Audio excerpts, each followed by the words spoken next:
Selamat malam, kembali lagi bersama saya David dalam program eksegesis Kitab Yunus dari Masoretic Text ya. Pada malam hari ini saya masih berada di Kota Bitung. Saya mohon maaf sebelumnya jika nanti ada suara-suara kendaraan karena rumah saya tidak jauh dari jalan raya ya. Jadi puji Tuhan, pada malam hari ini kita akan belajar dari Yunus pasal 1 ayat 3 dan 4 dari Masoretic Text. Ya, sebelumnya kita telah mempelajari tentang ayat 1 dan 2 di pasal 1 kitab Yunus. Di situ kita telah melihat adanya inisiatif Allah yang mendatangkan firman-Nya kepada Yunus bin Amittai. Dan inisiatif Allah itu berisi tentang misi ke bangsa asing. Dalam hal ini adalah bangsa Asyur, dan kita tahu bersama dalam hal ini menandakan bahwa adanya kepedulian Allah tentang manusia-manusia atau orang-orang non-Israel. Jadi tidak hanya bangsa pilihan saja, tetapi Tuhan kita juga peduli kepada semua orang. Dan juga ayat 1 dan 2 sebelumnya berisikan tentang motif penghakiman sekaligus belas kasihan. Ada frase di ayat 2 yaitu Ki aletah ra'atam lefanai, artinya adalah karena kejahatannya telah sampai kepadaku. Jadi ini menandakan bahwa Tuhan mau supaya manusia sadar bahwa kejahatannya telah sampai kepada dia. Dan ketika manusia tahu bahwa Tuhan telah memperingatkan mereka tentang kejahatan mereka, harapan Tuhan adalah supaya manusia dapat menyadari kesalahannya lalu berbalik, menyesal, dan kemudian bertobat. Itulah yang menjadi misi Allah. Dan artinya adalah pasal 1 ayat 1 dan 2 dari kitab Yunus ini menyiapkan ketegangan besar, yaitu antara perintah ilahi dan juga respons manusia. Ya, kitab Yunus nantinya sangat penuh dengan gambaran Allah berdaulat 100%, manusia juga mempunyai kehendak bebas 100%. Dan pada malam hari ini kita akan kembali melanjutkan di ayat yang ketiga dan keempat Yunus pasal 1. Saya akan membacakannya dalam bahasa Ibrani, yaitu Masoretic Text dari ayat 3 sampai 4. Wayakam Yonah Lifroak Tarsisha milifne Yehova Wayeret Yafo Wayimsa Oniyah Baah Tarsis Wayiten Sekarah Wayeret Balavo Imahem Tarsisha milifne Yehova. Ayat 4. Wayehova Hetil Ruak Gedolah El Hayam Wayehi Syar Gadol Bayam Wahaoniyah Hishabah Lehishaver. Ya, kita akan membahasnya dari ayat yang ketiga terlebih dulu. Ayat yang ketiga ini menceritakan atau menginformasikan tentang pelarian sang nabi, yaitu pelarian sang nabi Yunus. Kata-kata pertama atau firman Tuhan yang tertulis di Yunus 1 ayat 3 yang pertama adalah Wayakam Yonah, artinya adalah dan bangkitlah Yunus. Ya, kata bangkit biasanya digunakan untuk ketaatan, tetapi Yunus memakainya untuk pelarian. Ya, dan juga ada kata selanjutnya yaitu lifroak milifne Yehova, artinya adalah melarikan diri dari hadapan Yehova. Bukan berarti Allah tidak maha hadir sehingga Yunus bisa melarikan diri, bukan. Tetapi Yunus menolak tugas kenabian dan relasi pengutusan dia. Ya, dia melarikan diri, singkatnya. Jadi, dan di ayat yang ketiga di situ juga ada kata wayeret, artinya adalah dan ia turun. Ya, wayeret ini merupakan kata dasarnya adalah dari kata yarat.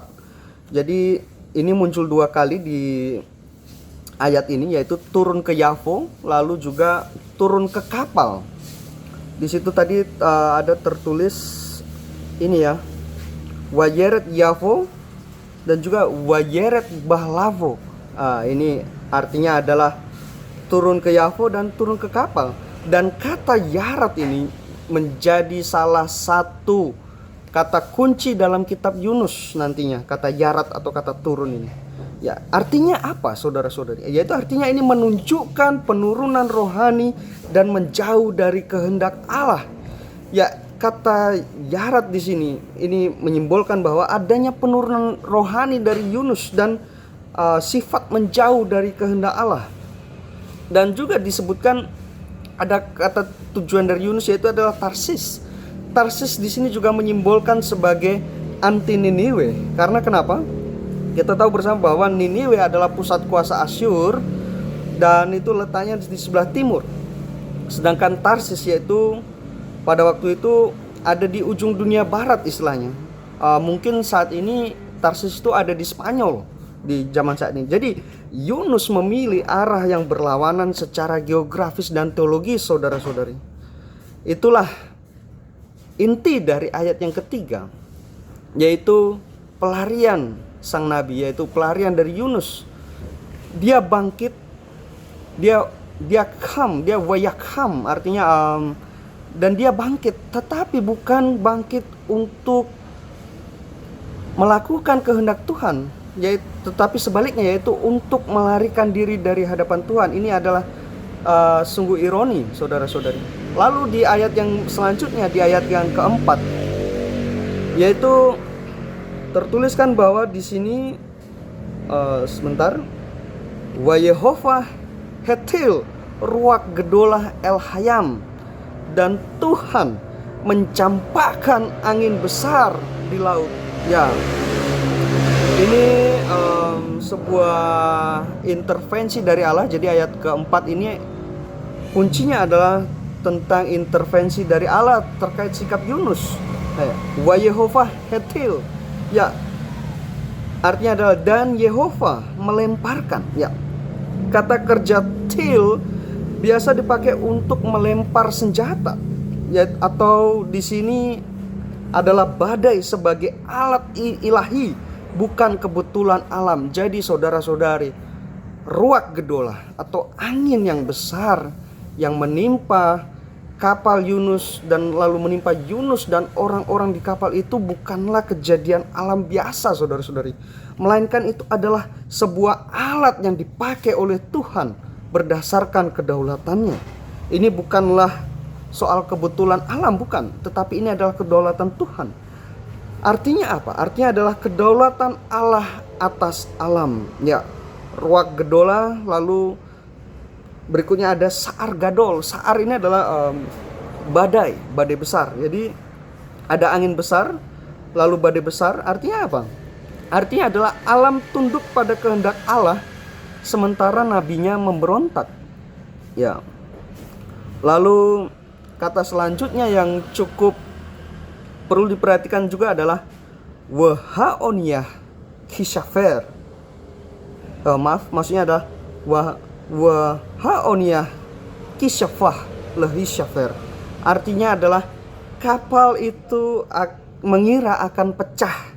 Ya, ini adalah sebuah personifikasi, ya, di mana ini menekankan kedahsyatan badai dan ketegangan naratif pada saat itu. Ya, jadi saudara-saudari,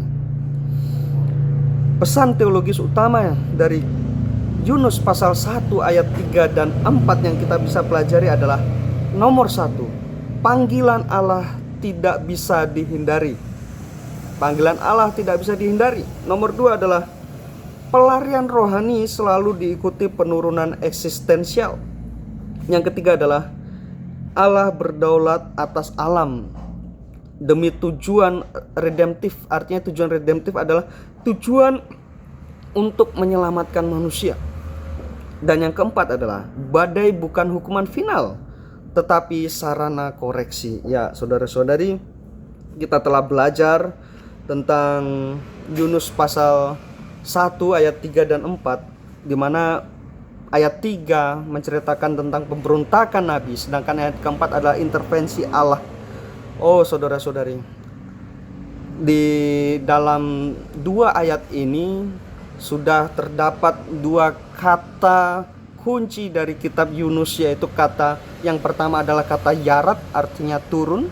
Ini adalah menandakan penurunan secara rohani yang dilakukan atau yang terjadi kepada Yunus. Dan ini kita sebagai orang Kristen harus memperhatikan supaya kita tidak mencontoh hal yang tidak baik. Dan selain kata yarat yang menjadi kata kunci dalam kitab Yunus, dalam sepanjang kitab Yunus ini nanti, ada juga kata til. Til artinya adalah melemparkan atau mencampakkan. Nanti kita akan lihat progresivitas dari dua kata ini di ayat-ayat berikutnya.